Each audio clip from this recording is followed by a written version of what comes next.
New at 10, it's a story parents, students, and anybody who rents their home needs to hear. 4 months after an apartment fire kills 2 students on Water Street in Eau Claire, we dig deeper into fire danger, looking into the safety of student rentals. It was a big story for this community and the area in October when Ross Livermore and Jacob Clarkson were killed in an apartment fire. Deputy Chief Scott Burkhart tells us the cause of the fire is still under investigation. We talked to a lot of experts looking for information you should know if you or your student rents an apartment. WEAU's Kevin Hurd is live in Eau Claire with more on what you'll see. Kevin? Chris and Sarah, as you mentioned, that fire happened here on Water Street 4 months ago, and now tonight the focus switches to prevention and preparedness. We've talked to a number of experts, including the health department, landlords, the fire department, to give you an overall picture about renting. We have very sensitive fire alarms, and one of them went off, and the fire department was actually here within like a few minutes. Hannah Fredrickson has been through an experience that no one wants to go through. I had too many candles burning because they're a slight obsession of mine. She's had a small fire in her apartment. Even though it could have been prevented, it was a wake-up to the dangers of a fire. And it begs the question, especially for students living in older places, how safe their own apartment is. Today we're just doing a couple of cosmetic updates to the home, giving it a little bit of TLC.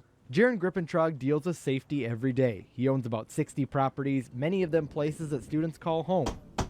When tenants do bring a particular issue to my attention, if it's that electrical issue with an outlet or something, it's important that we get on top of it right away. He does semi-annual inspections and says he follows the law requiring smoke detectors and fire extinguishers. In addition to fire safety, Jason also installs these carbon monoxide detectors into the houses as well. He says they're required in any rentals where there's natural gas flowing into the house, and they need to be installed on each floor.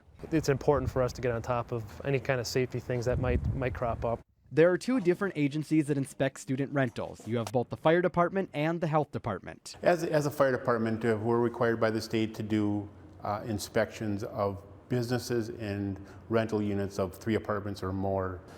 Scott Burkhart says firefighters inspect businesses and apartment buildings twice each year. They look to make sure smoke detectors and fire extinguishers are working, as well as any entry and exit points. Sometimes the secondary exits that are not used commonly may be frozen in or blocked by ice or snow.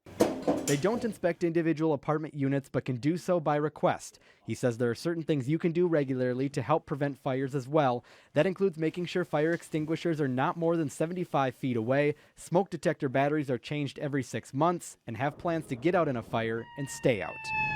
Some of the highest rates of death are caused by people are those that go back into a building. Finally, it's the health department that inspects single-family homes and duplexes on a complaint basis. They look at problems of all kinds in housing of all types. Relatively new or all the way to the oldest house, in the city. In 2011, he says the department responded to 255 complaints across the county. A fair amount of the complaints come from student rentals.